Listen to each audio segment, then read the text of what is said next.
Fala que fala, bem-vindo ao canal Simplicidade que fala, Paulo Andrade aqui. Obrigado por você clicar nesse vídeo, espero que esse vídeo te abençoe, te ajude a continuar a crescer no seu relacionamento com Jesus, porque esse é o único objetivo desse canal.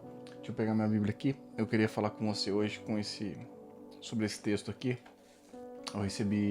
Faço parte de um grupo onde um pastor abençoado, amigo meu, ele acaba enviando alguns áudios sobre a Bíblia, sobre devocional, e ele tem passado alguns áudios sobre o livro de Salmos, e esse versículo áudio que eu escutei dele me fez refletir algumas coisas e eu falei assim, cara, acho que eu queria falar sobre isso no próximo vídeo, acho que isso pode abençoar alguém. Então no Salmos 32 vai dizer o seguinte: não sejais como o cavalo ou como a mula, que não tem entendimento, cuja boca precisa ser contida com freio e rédea, para que não cheguem perto de ti.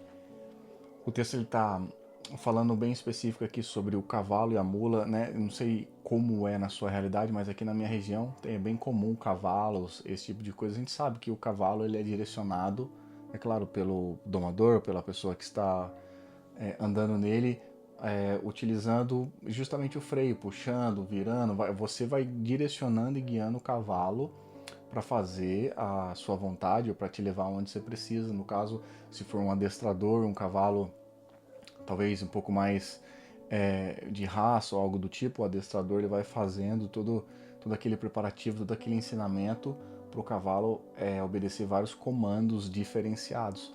Mas a verdade é que ele fica fixo e preso naquilo ali, porque afinal ele é um animal.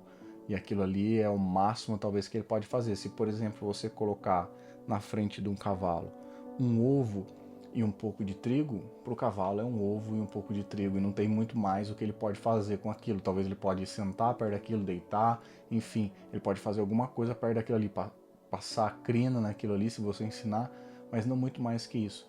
E qual que é a reflexão, a mensagem que eu quero pensar com você? É que nesse contexto é que nós humanos somos seres inteligentes, pensantes, diferenciados. Se colocar na nossa frente, por exemplo, ovo e trigo, você pode fazer uma massa. Você pode fritar o ovo e doar o trigo.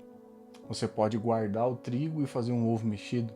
Você pode usar só o trigo e doar o ovo. Você pode vender os dois e levantar um dinheiro. Enfim, o ser humano ele consegue pensar em muito mais possibilidades do que um animal. E o texto vai falar para nós não sermos como o animal, como o cavalo e a mula, que ele é guiado por aquele cabresto. Mas o mais importante é o que fala no versículo anterior, no versículo 8 do Salmos 32, que fala: Deus falando, eu, Deus, te instruirei e te ensinarei no caminho em que irás, e te guiarei com o meu olho. O mais incrível é que Deus tem na sua palavra a possibilidade de nos guiar, de nos direcionar, de nos impulsionar a vivermos como seres pensantes, a vivermos uma vida pensativa, uma vida reflexiva na presença de Deus. A verdade é que muitos de nós hoje estamos vivendo dessa maneira. Nós queremos que alguém faça alguma coisa por nós, que alguém pense por nós e nos diga o que fazer. Que alguém vai lá e se mate em oração, jejum e tudo mais e traga para nós a receita pronta. Que alguém cante uma música para nós, que alguém adore por nós, que alguém nos ensine qual música nós temos que cantar, que alguém nos ensine como orar. Ainda que algumas dessas coisas são bem-vindas e fazem parte do discipulado, além do que é importante nós termos pessoas maduras na nossa vida para nos ajudar, não só em momentos difíceis, mas às vezes até momentos em que nós estamos confusos e não conseguimos tomar decisões conscientes de acordo com aquilo que Deus tem para nós, mas a verdade é que nós temos terceirizado a nossa vida para que outras pessoas pensem por nós, né? Eu não sei você, mas eu gosto muito, sempre falo, eu gosto muito de ler, gosto de ouvir podcasts, eu gosto de ouvir pregadores na internet, só que é muito fácil nós ouvirmos coisas de outras pessoas e começarmos a viver pelo aquilo que outras pessoas falam, enquanto Deus está nos convidando a termos um relacionamento com Ele e Ele direcionar nossas vidas, porque a verdade é que na maioria dos momentos das nossas vidas é nós e Deus. Quantas decisões no dia a dia nós temos que tomar como seres humanos que não dá tempo de pedir conselho para ninguém, ajuda para ninguém. Nós precisamos fazer agora, nós estamos ali diante de uma situação e agora o que eu faço? E é nesse momento que nós precisamos de Deus, da palavra de Deus, para Deus direcionar. Não viva essa vida em que todo mundo fala o que você tem que fazer, em que outra pessoa fala assim, não, eu ouvi Deus e Deus está falando para falar isso para você. Não busque você. É claro que a Bíblia exerce um papel extremamente importante nisso para nós quebrarmos o menos possível a cara, porque nós iremos, às vezes, algumas vezes, tomar decisões erradas e quebrar a cara. Mas a Bíblia está ali para isso, porque eu já ouvi tanta pessoa falar assim, não, Deus mandou, eu vou dar um exemplo aleatório, Deus mandou eu abrir uma sorveteria. Aí depois passa um mês, não, Deus mandou fechar a sorveteria. Aí depois passa um mês, não, Deus mandou eu abrir uma casa de ração. Aí depois passa um mês, não, Deus mandou vender a casa de ração e abrir uma pizzaria. E Deus parece que ele é maluco, que ele não tem propósito, não tem direcionamento, ele fica mandando a gente fazer um monte de coisa. Não é bem assim.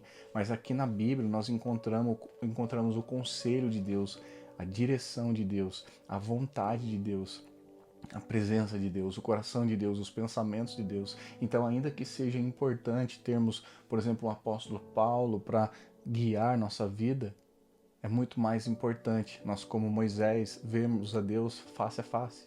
Ainda que é importante nós termos reis segundo o coração de Deus, como o rei Davi, é muito mais importante nós subirmos o monte e encontrarmos a Deus. Seja no monte aonde nós iremos estar num momento um pouco melhor na nossa vida, ou seja no vale da sombra da morte. Mas ainda assim é importante que nós encontremos a Deus face a face. Ainda que seja importante os conselhos sábios, um Salomão na nossa vida para nos instruir, para nos ajudar, é mais importante ainda como nós sermos como Daniel, de nos prostrarmos 3 vezes ao dia e buscar a Deus. O ponto que eu quero falar não é que um substitui o outro, não é que é melhor você siga a sua vida sozinho, tenta tudo sozinho, não, não é isso. Mas também, o outro ponto também não é que você e eu, nós temos que depender de tudo das outras pessoas, que todo mundo tem que falar como a gente tem que ver, o que a gente tem que fazer. Na verdade, não, nós precisamos diariamente buscar a Deus, buscar a Bíblia. Nós temos acesso à presença de Deus. O véu foi rasgado. Jesus morreu a morte de cruz para nos dar acesso à presença de Deus, para vivermos essa promessa. Eu te instruirei, eu te guiarei no caminho, no caminho da vida eterna, nas veredas verdadeiras, nas veredas de justiça. Deus quer nos guiar através da Bíblia, através de um relacionamento com Ele. E aí sim, com isso estabelecido, nós nos cercarmos de pessoas sábias, pessoas que nos ajudam, que irão nos ajudar a crescer em nosso relacionamento com Deus, ajudar a tomarmos decisões sábias. Então nós somos seres pensantes, Deus nos fez seres pensantes, que podemos contribuir com a pregação, com a propagação do Evangelho, com a vida aqui nesse planeta. Então não desperdice a sua vida. Não desperdice a sua vida vivendo a vida de outra pessoa, vivendo sonhos de outra pessoa apenas nisso. Já saiba que Deus pagou um preço para que também você, para que também eu possamos encontrar a Ele diariamente. Não seja como um cavalo ou como uma mula que precisa ser guiado por cabrestos, não. Seja guiado por Deus, pelo Espírito de Deus. Você já sabe, toda terça-feira às 9 horas tem vídeo novo no canal. Deixa um comentário aí, se inscreve no canal se não for inscrito, compartilha esse vídeo para abençoar outras pessoas. Eu falo às vezes bem baixinho aqui, porque meu filho dorme aqui do ladinho, então eu tenho que esperar ele dormir para gravar esses vídeos. Me perdoe se às vezes a voz é um pouco estranha, minha voz não é muito desse jeito não, mas eu tenho que falar baixinho para não acordar ele, senão depois dá problema. A gente se vê no próximo vídeo. Até mais.